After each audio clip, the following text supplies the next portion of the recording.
আশীর্বাদে আমিও খুব ভালো আছি। কাকলির আরেকটি নতুন ব্লগে আপনাদের স্বাগত জানাই। চা নিয়ে নিয়েছি। সকাল সকলকে জানাই সুপ্রভাত। তো চা খেয়ে নিই আমি। কার, কার চা খাওয়া হয়ে গেল? আমার কিন্তু এখন খুব দেরি করে ঘুম ভাঙছে বন্ধুরা। মেয়ের ছুটি, তো ঘুম ভাঙতেই চাইছে না। মনে হচ্ছে অনেক ঘুমায়। শরীরটাও খুব দুর্বল তো মনে হচ্ছে তাই। চা খেয়ে এখানে ভাত বসিয়ে দিয়েছি আর ওই আমার ছোট্ট প্রেশার কুকারের মধ্যে বসিয়ে দিয়েছি ডাল। আজকে রান্না বেশি কিছু করব না। তো কি করি আবার ভাবছি। মানে মেয়ে স্কুলে গেলে একটা চিন্তাধারা থাকে সকালবেলা উঠেই কি করব। আগেই তাড়াহুড়া করে রান্না করি। তো এখন আর তো ধীরে সুস্থে কোনো চিন্তা নেই। দাদা একটু বেরিয়েছে, এক্ষুনি আবার আসবে। তার আগেই আমি এই কাজগুলো সেরে নিই।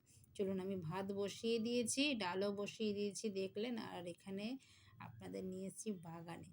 আমার বাগানে না মোটামুটি সবজি যা থাকে এক দিন না বাজার না করলেও হয়ে যায়। বাজার যদি নাও যায় কোনো সময় দাদা যেতে পারল না হয়তো সময়ের অভাবে, তখন কিন্তু আমি কি করি জানেন? এই বাগান থেকেই টুকিটাকি যা পাই তাতেই আমার কিন্তু এক রান্না খুব ভালো মতন হয়ে যায়। নিয়ে নিয়েছি ডাঁটা, দেখুন কতগুলো ডাঁটা তুলেছি। ঘরে ছিল উচ্ছে, পটল, সজনের ডাঁটা। আর গাছ থেকে একটা বেগুনও কিন্তু তুলে নিয়ে এসেছি। বেগুনটা তোলা আপনাদের দেখানো হয়নি। এটা কিন্তু আমার গাছেরই বেগুন। আগে তো দেখেছেন অনেক বেগুন শেয়ার করেছি। এইবার কিন্তু দুটোই বেগুন হয়েছে। তো একটা বেগুন তুলে নিয়ে এসেছি আর একটা বেগুন কিন্তু আছে। আবার যখন রান্না করব তখন আবার তুলে নিয়ে আসবো। তো আজকে কি রান্না করব জানেন? গরম তো পড়েছে, কলকাতায় কিন্তু ভালোই গরম পড়েছে। আর এই গরমের মধ্যে আমরা খাবো জানেন এখন কি? পাতলা, পাতলা ঝোল, মাছের ঝোল আর এইরকম উচ্ছে, ডাঁটা, নানা রকমের সবজি দিয়ে তরকারি। এই গরমের মধ্যে এই উচ্ছের তরকারিটা খেতে আমাদের যে এতটাই ভালো লাগে মানে কি বলবো? আমার তো ভীষণ ভালো লাগে। আপনাদের দাদা কিন্তু আমার সাথে থেকে দাদারও খুব ভালো লাগে। মানে আগে হয়তো খেত না ওরা। আমি এই যখন থেকে রান্না করি এসে, এটা আমার মা রান্না করতো। আমার বাবা খেতে খুব ভালোবাসতো। আমরা তো চিংড়ি মাছ দিয়ে করতাম। এটা দুরকমভাবেই করা যায়। চিংড়ি মাছ দিয়েও করা যায়, এমনি শুধুও করা যায়। তো দুটোই কিন্তু আমাদের এটা খেতে খুব ভাল লাগে। আমাদের ও বাড়িতেও খুব খায় এই গরম পড়লেও। এবার আমিও কিন্তু খুব রান্না করি গরম পড়লেই। খুব ভাল লাগে। বন্ধুরা আপনারাও খেয়ে একদিন দেখবেন। নানা রকমের সবজি নেবেন, যা, যা সবজি থাকে একটু সজনে ডাঁটা, বেগুন, আলু। দেখলেন তো আমি কি, কি নিলাম। একটু কালো জিরে সম্বারে দিলাম, দুটো তেজপাতা দিলাম আর দিলাম হচ্ছে কাঁচা লঙ্কা চেরা। দিয়ে আগে উচ্ছেটা দিলাম। উচ্ছেটা একটু ভালো করে ভেজে নিয়েছি। তার আগে কিন্তু উচ্ছেটার মধ্যে আমি নুন মেখে রেখেছি, তেতো হবে না বলে। নুন মেখে তারপরে ধুয়ে নিয়েছি। উচ্ছেটা দিয়ে উচ্ছেটা ভাজা, ভাজা হওয়ার পর তারপরে সবজিগুলো সব একে, একে করে দিয়ে দিলাম। দেওয়ার পরে নুন, হলুদ আর জিরে। আর কিচ্ছু এর মধ্যে যায় না জানেন? এটা একটু অল্প আঁচে ভালো করে এটাকে মানে একদম ভাজা, ভাজা কেউ একটু ঝোল, ঝোলও করে। আমিও অনেক সময় করি। চিংড়ি মাছ দিলে একটু ঝোল, ঝোল মানে একদম গা মাখা ঝোল, সেটাও কিন্তু অসাধারণ খেতে লাগে। এই যে ঢেকে দেবো, এই ঢাকার যে জলটা পড়বে বাষ্পটা, এইটাতেই তরকারি, ডাঁটা সব সেদ্ধ হয়ে যাবে। এই দেখুন আমার কিন্তু হয়ে গেছে। এর মধ্যে আর কিচ্ছু দেব না। এত সুন্দর একটা গন্ধ বেরিয়েছে না রান্নাঘরটা, মানে কি বলবো আর। চলুন আমার তরকারি কিন্তু হয়ে গেছে। এবার আমি নামিয়ে নিই। এবার ডাল সম্বার দেবো। ডাঁটা দিয়ে তুলে নিয়ে আসলাম ডাঁটাটা, সেই ডাঁটাটা দিয়ে আমি আজকে ডাল রান্না করব। গাছের ডাঁটা দিয়ে ডাল খেতে কিন্তু অসম্ভব ভালো লাগে। আর এখানে ছোলার ডাল কিছু ভিজিয়ে রেখেছিলাম। তাতে একটুখানি নুন, লঙ্কা, একটু হলুদ দিয়ে ভালো করে একটু মেখে নিয়েছি। একটু কালো জিরে দিয়েছি। দিয়ে ডালের বড়া আমি বানিয়ে নিলাম। এবার কালো জিরে, ধনেপাতা দিয়ে ডালটা সম্বার দিয়ে দেবো। ডালটা তো ফুটিয়েই নিয়েছি, ডাঁটাটাও ফুটিয়ে নিলাম লঙ্কা দিয়ে।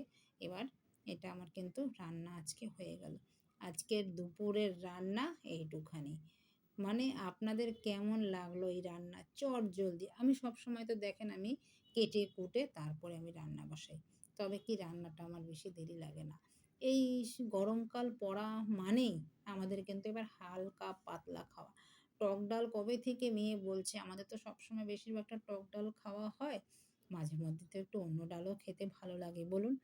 তো তার জন্যই আজকে বানালাম ডাঁটা দিয়ে। গাছের ডাঁটা একদম নরম তুলতুলে। তার জন্যই বানিয়ে নিলাম। আর শাকটা রেখে দিয়েছি, অন্যদিন শাক রান্না করব আবার।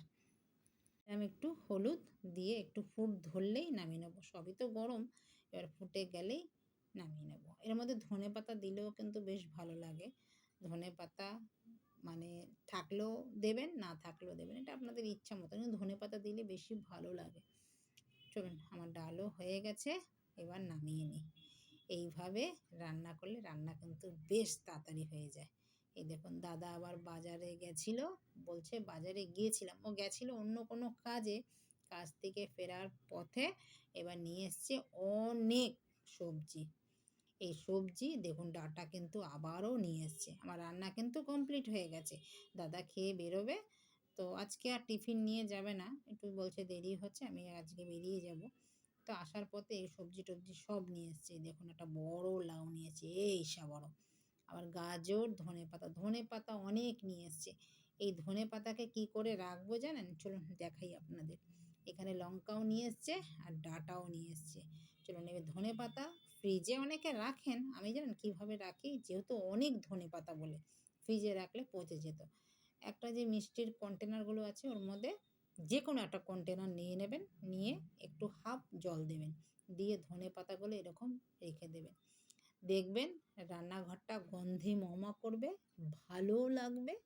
আর দেখবেন জিনিসটাও শোকাবে না, তাতে নিয়ে নিয়ে খেতেও পারবেন, খুব ভালো লাগবে। আর ধনেপাতা কিন্তু তবে শোকাবে না, ফ্রিজে রাখলে অনেক সময় পচে যায়, এইভাবে রাখলে কিন্তু পচবে না। আর ঘরটাও কিন্তু দেখতে ভাল লাগে। গরিবের ঘর গোছানো মানে হচ্ছে এইটা, ধনেপাতার ঝাঁকড়া। রেখে দিন ঘরে, দেখবেন খুব ভাল লাগবে। আমি তো রেখে দিলাম, আমার কাছে ভাল লাগলো তাই আমি রেখে দিলাম। চলুন, খাওয়া দাওয়া শেষ করে সন্ধেবেলা, এখন সন্ধে প্রদীপ দিয়ে ঘরের মধ্যে হয়েছে এখন খুব মশা। তো মশার উপায় কি করব? গুড নাইট জ্বালালেও মশা যাচ্ছে না। এখন এই জন্য নিয়ে এসছি, এটা কি জানেন? কার কার মনে আছে দেখুন, বলুন তো এটা কি, বলুন তো আমাকে চটপট কমেন্টে জানান তো। অ্যারোমা ডিফিউজারটা না আমি কিনেছি মিশো থেকে, খুব ভালো কিন্তু বন্ধুরা জানেন। এইটা সারা ঘরে একটু সন্ধেবেলা ঘুরিয়ে দিলে না, ঘরটাও বেশ সুন্দর একটা অ্যারোমা স্মেল দেয়। আর মশাও থাকে না, মশা মাছি কিচ্ছু থাকে না। এই দেখুন, ঘুরিয়ে দিচ্ছি, ঘুরিয়ে দিয়ে আমি অন্ধকার করে দেবো ঘরটা, রেখে দেবো। আর দেখতেও কিন্তু সেমনি খুব ভালো লাগছে। মানে বিনা দিওয়ালিতে আমি দেওয়ালি মানাচ্ছি, এক কথায় বলতে গেলে। দেখুন কেমন লাগছে, কেমন লাগছে বলুন তো? আমার কাছে কিন্তু খুব ভালো লাগছে। আপনাদের কাছে কেমন লাগছে সেটা কিন্তু আমাকে কমেন্টে জানাবেন। আর আপনাদের ঘরেও যদি শুধু মশা মাছি হয়ে থাকে, এগুলো তাড়ানোর জন্য কিন্তু খুব ভালো, দেখতেও ভাল লাগবে আর এগুলো থাকবেও না। চলুন, খাওয়া দাওয়া হয়ে গেছে, এখন রাত বাজে 11টা। তো এখন শোয়ার পালা। তো মুখের পরিচর্যা করে এখন যাব বিছানায়। তো সকলকে জানাই গুড নাইট। সবাই ভালো থাকবেন, সুস্থ থাকবেন। আর ভিডিওটা যদি কোথাও ভালো লেগে থাকে, লাইক কমেন্ট শেয়ার করে চ্যানেলটিকে সাবস্ক্রাইব করে আমার পাশে থাকার অনুরোধ রইল। যারা ইউটিউব থেকে দেখছেন তারা তো সাবস্ক্রাইব করবেন, ফেসবুক থেকে দেখলে পেজটিকে ফলো করবেন। নমস্কার।